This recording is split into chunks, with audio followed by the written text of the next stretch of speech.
What if I told you that Jesus Christ, the man you've been taught to worship from a distance, actually gave you the most precise instructions for directly experiencing God consciousness that have ever been recorded in human history, but that these teachings have been deliberately obscured, mistranslated, and hidden from you by the very institutions that claim to represent him? What if the kingdom of heaven that Jesus spoke of isn't some distant realm you reach after death, but a state of consciousness available to you right now, in this moment, through the activation of what he called the single eye, what ancient mystics knew as the third eye, and what modern science has identified as your pineal gland? You're about to discover that everything you thought you knew about Christianity, about Jesus, about your own spiritual potential, has been filtered through centuries of institutional control designed to keep you dependent, powerless, and separated from the direct experience of the divine that is your birthright. The man from Nazareth didn't come to start a religion. He came to show you how to become what he was, how to awaken the same Christ consciousness that flowed through him, and the key to this transformation lies dormant within your own skull, waiting for you to remember what you truly are. Close your eyes for a moment and imagine that you are sitting in a circle with Jesus and his closest disciples, not in some grand cathedral with stained glass windows and golden altars, but under the stars in the Galilean countryside, where the only light comes from a small fire crackling between you and the only sound is his voice, gentle yet commanding, as he shares the most profound secrets of human consciousness ever revealed. This is where the real teachings happened, in intimate gatherings away from the crowds, away from the religious authorities who would later twist his words into instruments of control. In these moments, Jesus wasn't speaking in the parables and metaphors he used for the masses. He was giving direct practical instructions for the transformation of human consciousness, and at the center of these teachings was something he called the single eye, the lamp of the body, the gateway through which the light of God consciousness enters into human awareness.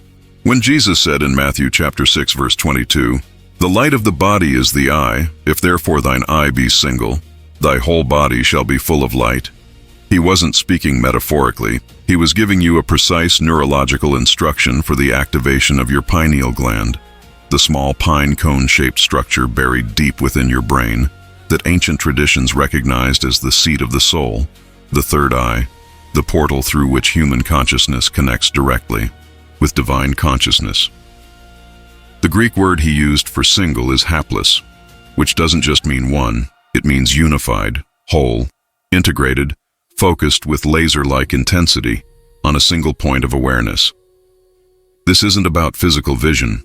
This is about the awakening of your inner sight, your spiritual perception, your ability to see beyond the veil of ordinary reality into the realm where God consciousness dwells. But here's what the churches don't want you to understand. Here's what centuries of religious conditioning have programmed you to forget. Jesus wasn't unique because he was the only Son of God. He was unique because he fully realized what every human being has the potential to become. When he said in John chapter 10 verse 34, "Is it not written in your law, I said, ye are gods?" He was quoting Psalm 82 verse 6, where the Hebrew word used is Elohim, the same word used for God himself. He was telling you that you carry the same divine essence, the same God consciousness, the same capacity for spiritual awakening that he demonstrated.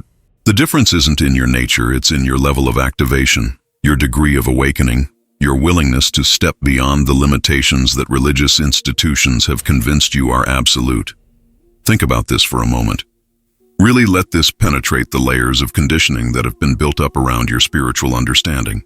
If Jesus came to show you that you too could perform miracles, heal the sick, raise the dead, and experience direct communion with the Father, why would the institutions built in his name spend 2,000 years convincing you that such things are impossible, that you must remain forever separated from God by your inherent sinfulness, that you need intermediaries and authorities to access the divine? The answer is simple and devastating. Because awakened human beings don't need institutions, don't need hierarchies, don't need anyone to tell them what God wants or how to find salvation. An awakened human being is a direct threat to every system of control that depends on your spiritual dependence and ignorance. The pineal gland that Jesus called the single eye has been known by mystics and spiritual teachers throughout history by many names. The ancient Egyptians called it the Eye of Horus, the Hindus know it as the Ajna Chakra, the Buddhists refer to it as the Wisdom Eye, the Taoists call it the Crystal Palace, and indigenous shamans worldwide recognize it as the seat of vision, the place where ordinary consciousness dissolves and spiritual sight begins. This isn't coincidence. This isn't primitive superstition. This is the recognition of a fundamental truth about human consciousness that modern materialist science is only beginning to rediscover. That your brain contains a light-sensitive organ that produces dimethyltryptamine, the most powerful consciousness-altering compound known to science, the same molecule that floods your system during deep meditation, mystical experiences, and at the moment of death. When Jesus taught his disciples to pray, he didn't give them empty words to recite mechanically. He gave them a consciousness-altering technique designed to activate this spiritual eye and open the direct communication channel between human awareness and divine consciousness. But look how the Lord's Prayer has been mistranslated and misunderstood. When he said, "Our Father who art in heaven," the Aramaic word he used for heaven was shmaya, which doesn't mean some distant celestial realm. It means the realm of consciousness, the dimension of awareness that exists beyond ordinary thinking.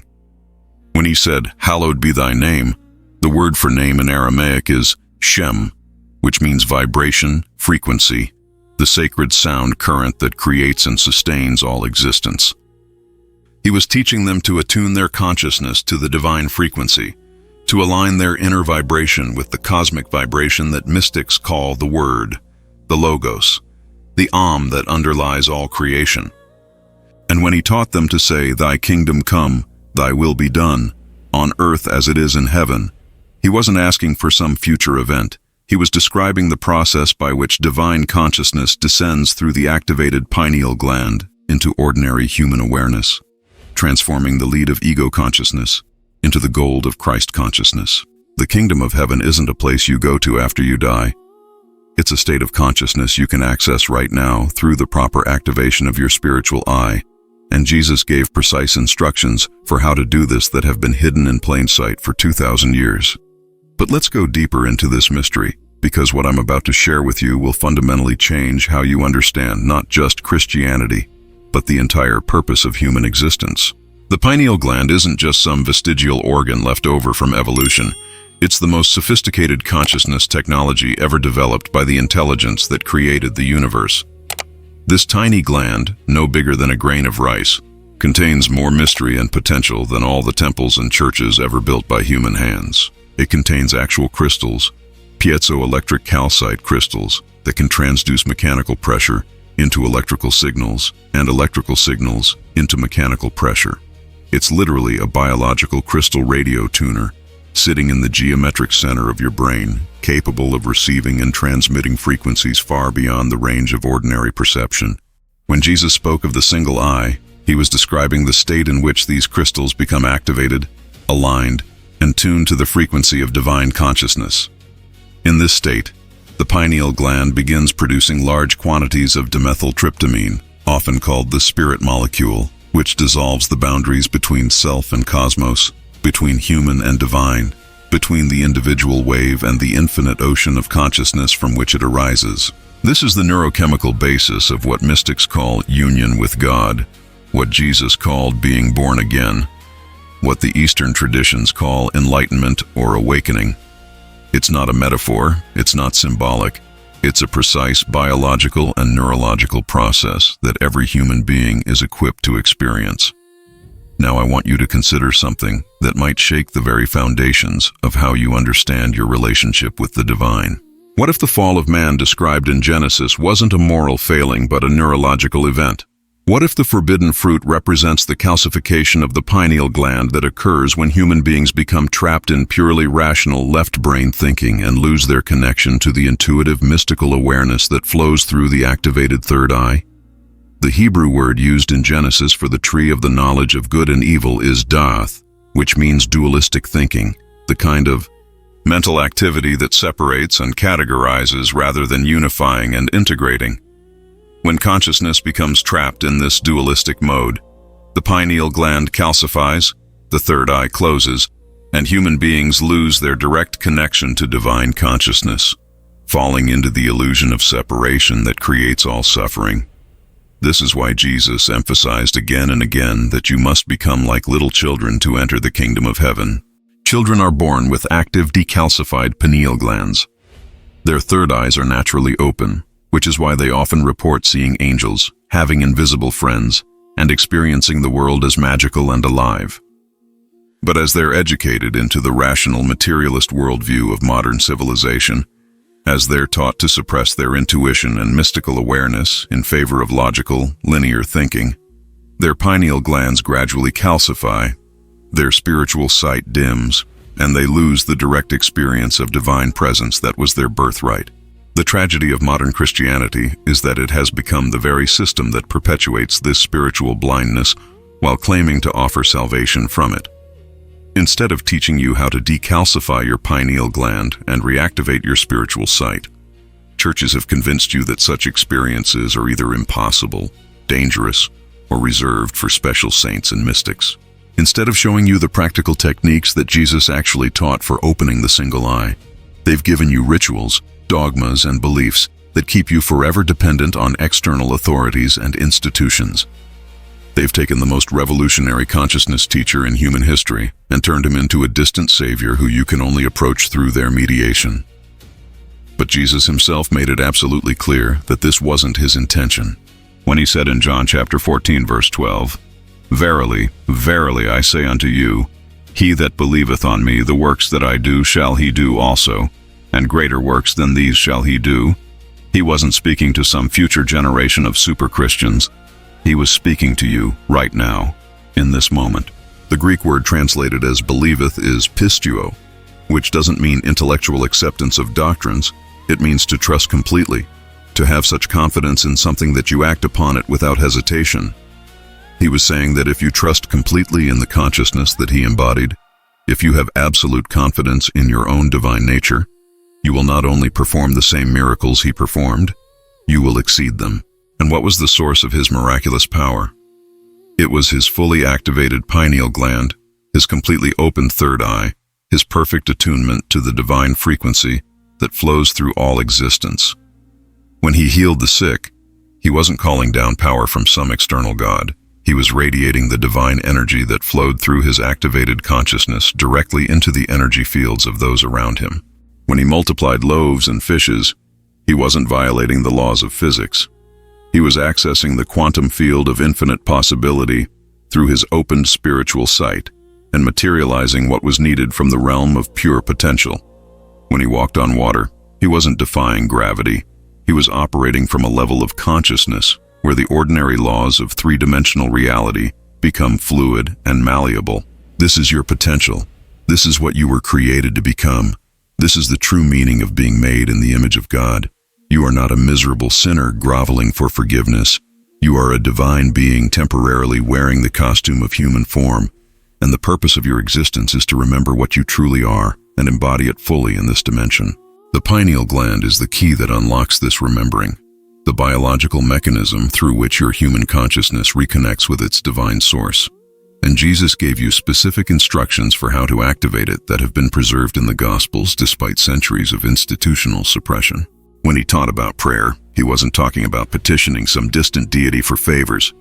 He was describing the process of consciousness alignment that activates the pineal gland and opens the direct communication channel with divine intelligence. In Matthew chapter 6, verse 6, he said, "But thou, when thou prayest, enter into thy closet, and when thou hast shut thy door, pray to thy Father which is in secret, and thy Father which seeth in secret shall reward thee openly." The closet he's referring to isn't a physical room. It's the inner sanctuary of consciousness that you access when you withdraw your attention from the external world and focus it on the space between your eyebrows, the location of the third eye, the seat of the pineal gland. The door that you shut is the door of sensory perception, the constant stream of external stimuli that keeps your consciousness trapped in surface awareness. When you learn to close this door, to withdraw your attention from the five senses and focus it inward, you create the conditions necessary for pineal gland activation. The Father which is in secret is the divine consciousness that dwells within your own being. not as some separate entity, but as your own deepest nature, your true self beyond all conditioning and limitation. And when you learn to commune with this inner presence, when you establish direct communication with the divine intelligence that flows through your activated third eye, the rewards are not just spiritual, but manifest openly in every aspect of your life. But here's where most people get stuck. Here's where centuries of religious conditioning create obstacles that seem impossible to overcome. You've been taught that you're not worthy of direct divine communion, that such experiences are reserved for saints and mystics, that ordinary people like you must be content with second-hand spiritual experiences mediated through priests, pastors, and religious authorities. This is the greatest lie ever told, the most devastating deception ever perpetrated against human consciousness. You are not only worthy of direct divine experience, you are divinely designed for it. Your pineal gland exists for no other purpose than to serve as the bridge between human and divine consciousness, and every moment you spend believing you're unworthy of using it is a moment stolen from your true spiritual destiny. Jesus understood this completely, which is why his harshest words were reserved not for sinners and outcasts, but for religious leaders who placed obstacles between people and their direct experience of the divine. In Matthew chapter 23, verse 13, he said to the scribes and Pharisees, "But woe unto you, for ye shut up the kingdom of heaven against men, for ye neither go in yourselves, neither suffer ye them that are entering to go in." This condemnation applies just as much to modern religious institutions that discourage direct spiritual experience in favor of institutional dependence.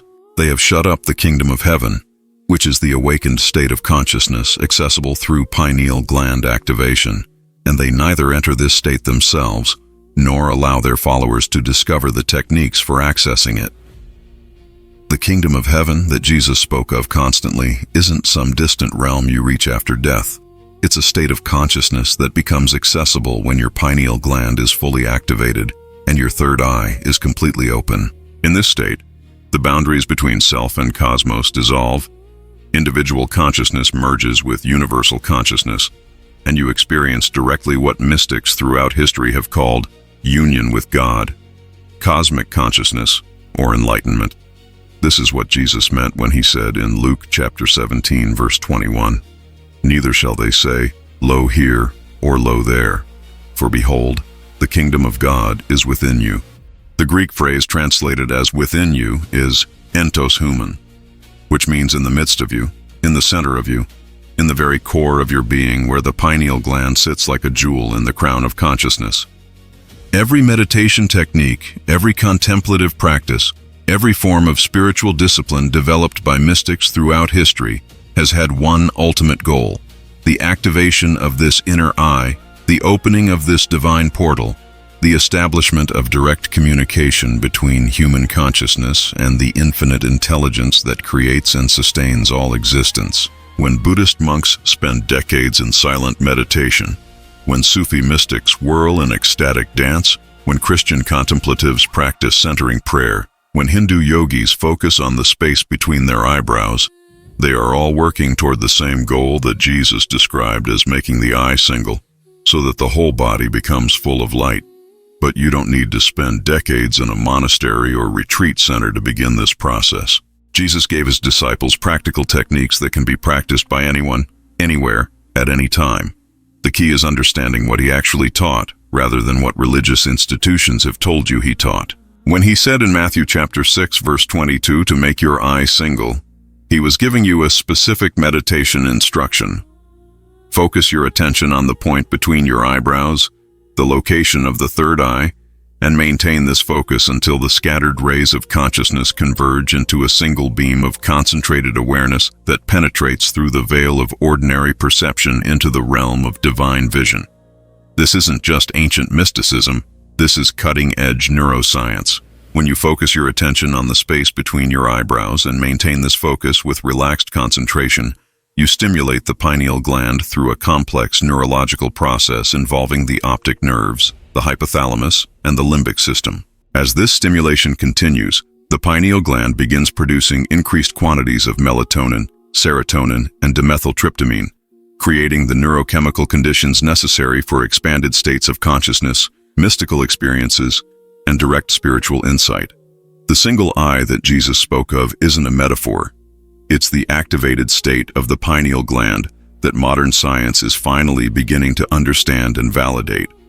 When your pineal gland is fully activated and your third eye is completely open, you don't just believe in God, you experience God directly as the very ground of your own being. You don't just hope for heaven, you live in the heavenly state of consciousness that Jesus called the kingdom.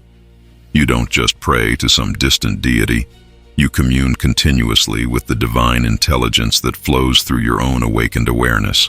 This is what Jesus meant when he said in John chapter 10 verse 30, "I and my Father are one." He wasn't claiming to be uniquely divine. He was describing the state of consciousness that becomes available when the barriers between human and divine awareness dissolve through pineal gland activation and third eye opening. And this is exactly what the religious establishments of his day couldn't tolerate. Just as the religious establishments of our day cannot tolerate the idea that ordinary people might access divine consciousness directly without institutional mediation. When Jesus claimed that he and the Father were one, the religious authorities immediately picked up stones to kill him, not because he was blaspheming, but because he was revealing the truth that would make their authority obsolete.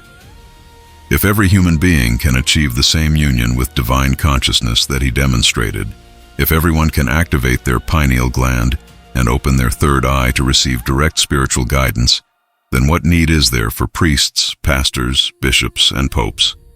This is why the most important teachings of Jesus about consciousness transformation and pineal gland activation were either excluded from the official biblical canon or encoded in language so symbolic that their practical meaning has been lost to all but the most dedicated seekers. The Gospel of Thomas, which many scholars believe contains some of the earliest and most authentic sayings of Jesus, is filled with direct references to the single eye and the techniques for activating it.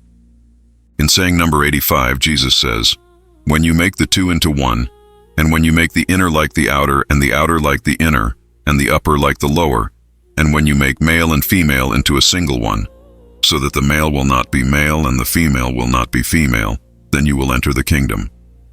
This isn't poetic metaphor. This is a precise description of what happens in consciousness when the pineal gland becomes fully activated. The two that become one are the left and right hemispheres of the brain, the rational and intuitive aspects of mind that merge into unified awareness. The inner and outer that become alike refer to the dissolution of the boundary between subjective consciousness and objective reality that occurs in mystical states. The upper and lower that become equal describe the integration of higher spiritual awareness with ordinary human consciousness. And the male and female that merge into single one represent the union of the active and receptive principles of consciousness that creates the androgynous state of divine awareness that transcends all dualistic thinking. When you achieve this state of unified consciousness through pineal gland activation, you don't just enter the kingdom of heaven, you become the kingdom of heaven. You don't just receive divine guidance, you embody divine intelligence. You don't just experience God's love, you radiate God's love as the natural expression of your awakened nature.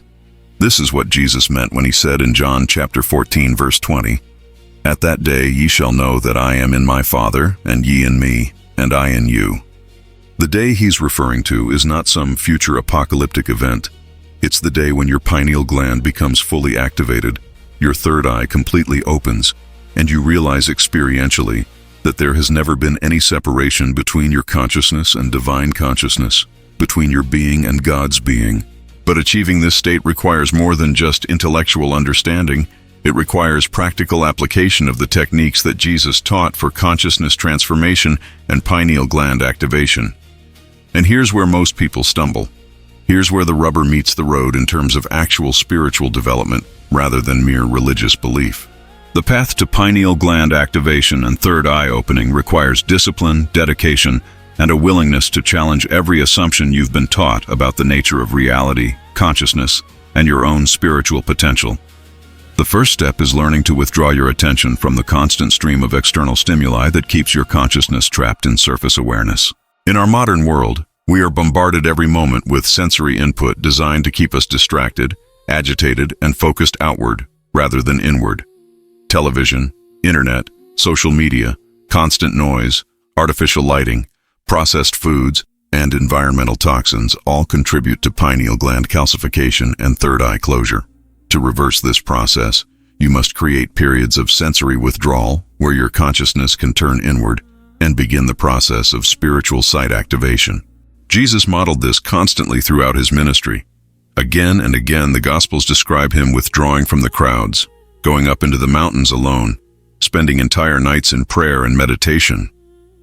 In Luke chapter 5, verse 16, it says, "And he withdrew himself into the wilderness and prayed." The Greek word for withdrew is hupokorio, which means to go back, to retreat, to return to a former state. He was returning to the state of inner communion with divine consciousness that becomes possible when you remove yourself from external distractions and focus your attention on the space between your eyebrows, where the third eye resides. This practice of regular withdrawal from external stimulation is absolutely essential for pineal gland decalcification and activation. You must create daily periods where you turn off all electronic devices, find a quiet space, sit comfortably with your spine erect, and focus your attention gently but persistently on the point between your eyebrows. This isn't about forcing or straining.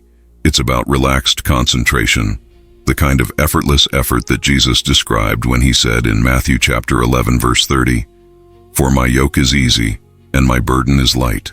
The yoke he's referring to is the discipline of consciousness training. And when it's practiced correctly, it feels natural and effortless rather than forced or difficult. As you maintain this gentle focus on the third eye center, you may begin to experience various phenomena that indicate your pineal gland is starting to activate. You might see lights, colors, or geometric patterns even with your eyes closed. You might feel pressure or tingling sensations in the center of your forehead. You might hear internal sounds, vibrations, or what mystics call the music of the spheres. These are all signs that your spiritual sight is beginning to open, that your inner eye is starting to function, that the dormant capacities of consciousness are awakening within you. But here's where many people make a crucial mistake. They become fascinated by these preliminary phenomena and lose sight of the ultimate goal, which is not to have interesting experiences, but to achieve the permanent transformation of consciousness that Jesus called being born again. The lights, sounds, and sensations are just the beginning stages of pineal gland activation. The real goal is to reach the state where your third eye opens so completely that you see the divine light that illuminates all existence, where you hear the sacred sound current that creates and sustains all worlds, where you feel the divine love that is the very substance of your own being.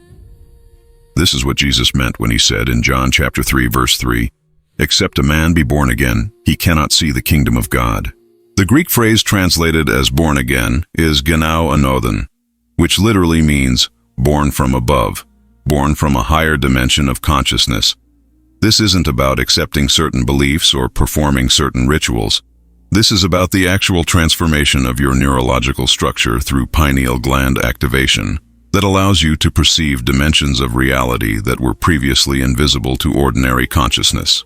When Nicodemus asked how a man could be born when he is old, Jesus responded in John chapter 3, verse 5, "Except a man be born of water and of the Spirit, he cannot enter into the kingdom of God."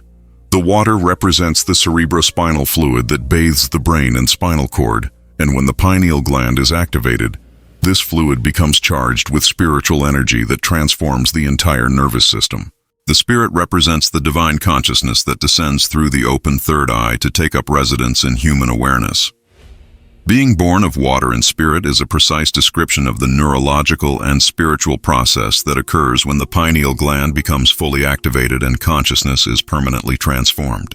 But this transformation doesn't happen overnight, and it doesn't happen without dedicated practice and lifestyle changes that support pineal gland health and activation. The modern world has created conditions that are actively hostile to spiritual development, and reversing the damage requires intentional effort and commitment. The fluoride in your water supply calcifies the pineal gland. The artificial blue light from electronic screens disrupts the natural production of melatonin that is essential for pineal gland function. The electromagnetic radiation from cell phones and wireless devices interferes with the delicate electrical processes that occur during spiritual practices.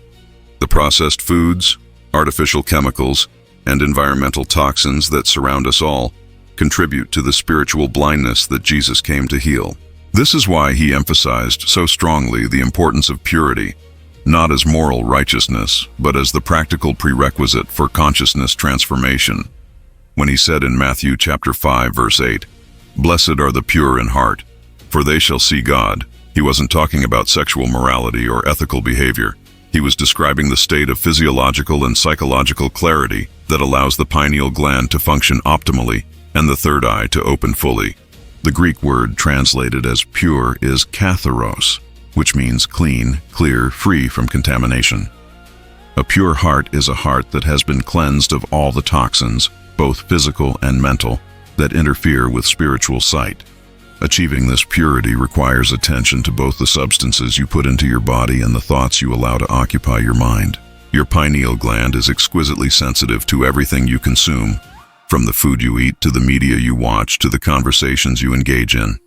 If you want to activate your third eye and experience the divine consciousness that Jesus embodied, you must become consciously selective about what you allow into your awareness. This isn't about rigid rules or moral perfectionism. It's about practical wisdom and intelligent self-care that supports your highest spiritual potential. The foods that support pineal gland health and activation are the same foods that Jesus would have eaten in first-century Palestine. Fresh fruits and vegetables, clean water, whole grains, nuts and seeds, and occasional fish or other clean proteins.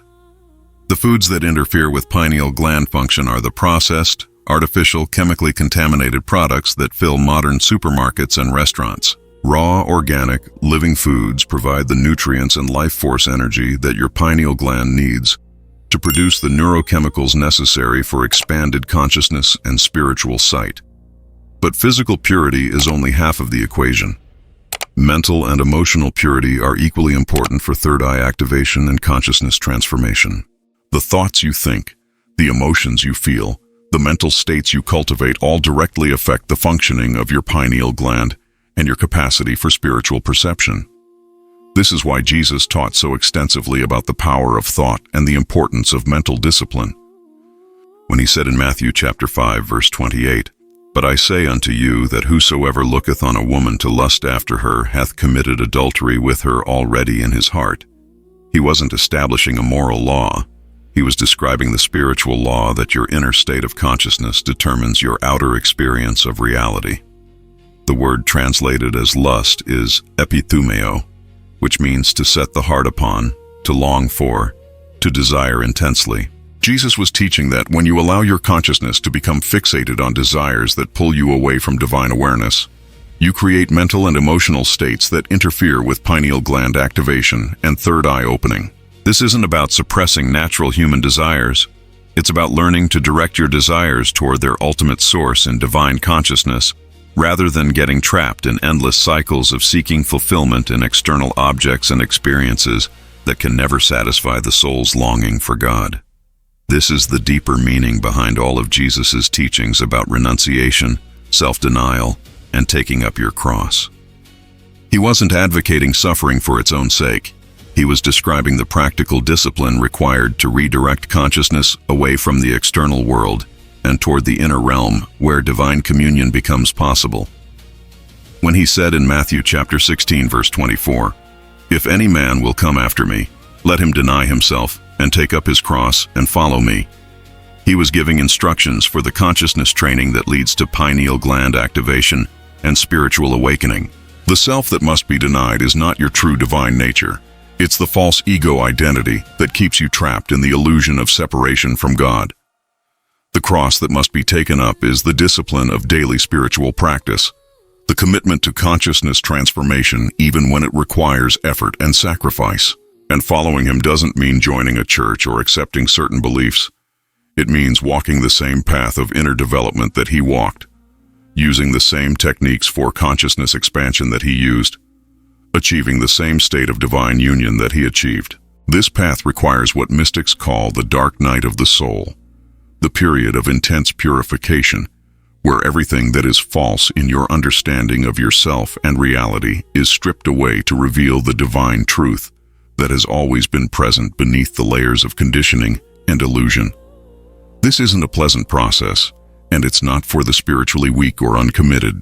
It requires the courage to face everything in yourself that resists divine transformation, the willingness to surrender every attachment that keeps you bound to limited identity, the determination to persist in spiritual practice even when progress seems impossible. But for those who have the courage to undertake this journey, for those who are willing to pay the price of consciousness transformation, the rewards are beyond anything that ordinary human experience can provide. When your pineal gland becomes fully activated and your third eye completely opens, you don't just believe in miracles, you become a miracle. You don't just hope for divine guidance, you receive continuous revelation from the source of all wisdom. You don't just pray for God's presence, you live in the constant awareness that you and God are one, that there has never been any separation, that the entire journey of spiritual seeking was just the process of remembering what you have always been. This is the true second coming of Christ that Jesus prophesied, not some external event in the sky, but the awakening of Christ consciousness within human awareness through pineal gland activation and third eye opening.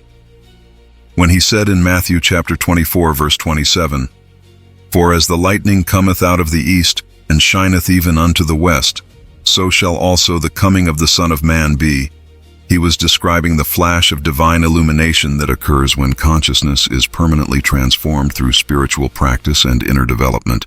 The lightning that comes from the east is the divine light that enters through the activated third eye, and it shines throughout the entire being, transforming every aspect of human experience. And when he promised in John chapter 14, verse 18, "I will not leave you comfortless, I will come to you," he wasn't talking about some future return to earth. He was promising that the same Christ consciousness that he embodied would awaken within everyone who followed his actual teachings for consciousness transformation, rather than the watered-down religious substitute that institutions have offered in place of real spiritual development. The comfort he promised isn't emotional consolation, it's the direct experience of divine presence that becomes available when your pineal gland is activated and your inner eye is opened to perceive the kingdom of heaven that exists within your own being. But here's what you must understand. If you're going to succeed on this path, here's what separates those who achieve genuine spiritual transformation from those who remain trapped in religious fantasy and wishful thinking. The activation of your pineal gland and the opening of your third eye isn't something that happens to you. It's something that you must make happen through disciplined practice, conscious lifestyle choices, and unwavering commitment to consciousness development. God isn't going to do it for you. Jesus isn't going to do it for you. No external savior or guru is going to hand you the keys to the kingdom. You must earn them through your own effort, dedication, and willingness to transform everything about yourself that resists divine awakening. This is why Jesus said in Matthew chapter 7, verse 14, "Because strait is the gate, and narrow is the way, which leadeth unto life, and few there be that find it." The gate is strait because it requires the complete purification of consciousness that allows divine light to pass through the activated pineal gland without distortion. The way is narrow because it demands single-pointed focus on spiritual development, rather than the scattered attention that characterizes ordinary human life. And few find it because most people are unwilling to pay the price of genuine transformation, preferring the comfort of religious belief to the challenge of actual spiritual practice. But for those who are willing to walk this narrow way, for those who have the courage to pass through the straight gate of consciousness purification, the destination is nothing less than the direct experience of what Jesus called eternal life. This isn't life after death. This is the deathless state of divine consciousness that becomes available when your awareness is permanently established in its source beyond all limitation, change, and decay. When he said in John chapter 17, verse 3, "And this is life eternal, that they might know thee, the only true God, and Jesus Christ whom thou hast sent," he was describing the state of knowing that comes through activated spiritual sight rather than intellectual belief or emotional faith. The Greek word translated as know is ginosko, which means to know through direct experience, to perceive with complete certainty, to understand through intimate communion.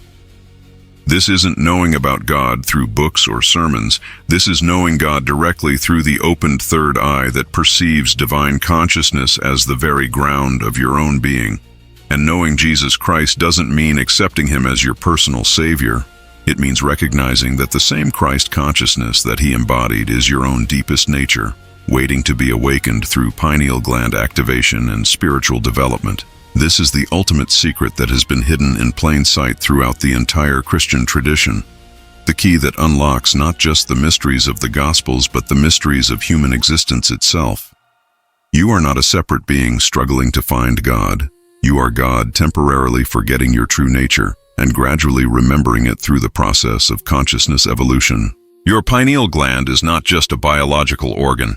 It's a spiritual technology designed to facilitate this remembering, to serve as the bridge between human awareness and divine consciousness, to function as the single eye through which the light of infinite intelligence illuminates finite experience.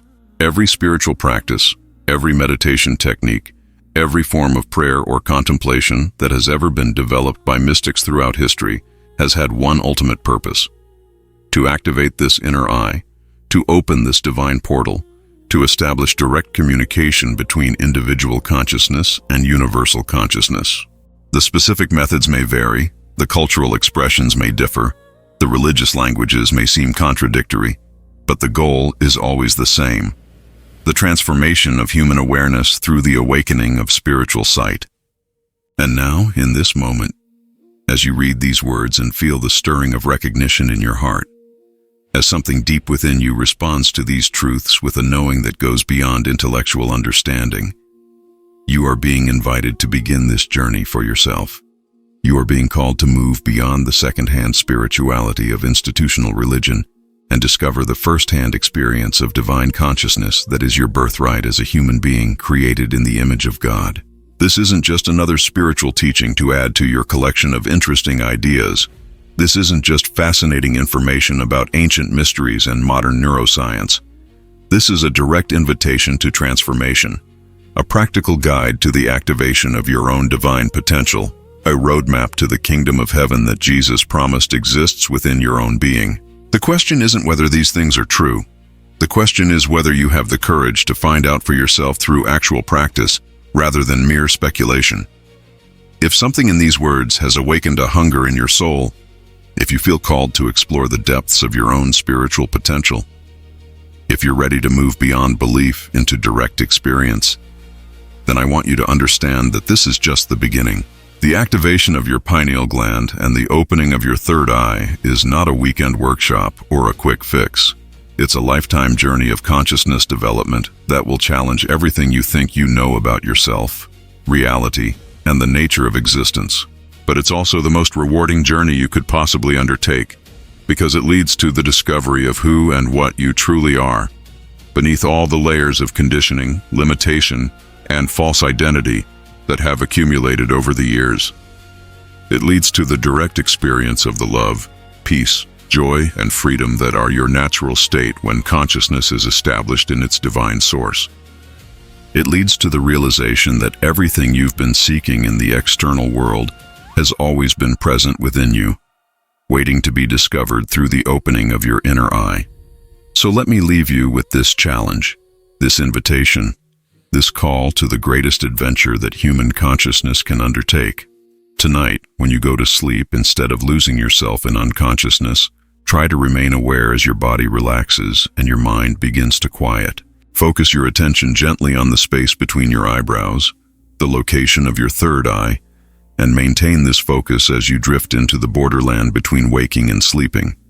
This is when your pineal gland is most active, when the veil between ordinary and non-ordinary states of consciousness is thinnest, when the possibility for spiritual breakthrough is greatest. Don't expect dramatic results immediately. Don't look for magical experiences or supernatural phenomena. Simply maintain your gentle focus on the third eye center and notice whatever arises in your awareness without judgment or expectation. You may see lights, you may feel sensations, you may hear sounds, or you may experience nothing unusual at all. What matters is not what you experience, but that you begin the practice of turning your attention inward toward the source of consciousness, rather than remaining forever trapped in the external world of the senses. And during your waking hours, begin to pay attention to the quality of your thoughts, the purity of your emotions, the substances you put into your body, and the influences you allow into your consciousness. Start making choices that support pineal gland health and spiritual development, rather than choices that interfere with your inner sight. This isn't about perfection or rigid discipline. It's about conscious evolution, about gradually aligning your life with your highest spiritual potential. Most importantly, don't let anyone convince you that these experiences are impossible, dangerous, or reserved for special people. Don't let religious authorities tell you that you need their permission or mediation to access divine consciousness directly. Don't let scientific materialists convince you that consciousness is nothing but brain chemistry, and that spiritual experiences are just hallucinations or delusions. Trust your own experience, follow your own inner guidance, and remember that Jesus himself said the kingdom of heaven is within you, not within churches, institutions, or external authorities. You have been given the most sophisticated consciousness technology ever developed, a biological system designed specifically to connect human awareness with divine intelligence, a third eye that can open to reveal dimensions of reality that make ordinary perception seem like blindness by comparison. The only question is whether you will choose to activate this gift, whether you will have the courage to undertake the journey of consciousness transformation that leads to the direct experience of what mystics call God, what Jesus called the Father, what you might simply call the source of all love, wisdom, and peace. The path is before you. The techniques are available. The potential is present within your own being right now in this moment. All that remains is your decision to begin, your commitment to persist, your willingness to discover for yourself whether the promises of the great spiritual teachers throughout history are true or false, whether human beings really do have the capacity to experience divine consciousness directly, whether the kingdom of heaven really does exist within the depths of your own awakened awareness. This is your invitation to the greatest adventure of all, the journey home to your true nature, the path that leads from human to divine consciousness, through the activation of the single eye that Jesus spoke of 2,000 years ago. The choice is yours, the time is now, and the kingdom of heaven awaits your discovery within the depths of your own being, accessible through the opening of the spiritual eye that has been waiting patiently for you to remember its existence and claim your birthright as a child of the divine, created in the image of God and destined for nothing less than the direct experience of infinite love, eternal peace, and absolute freedom.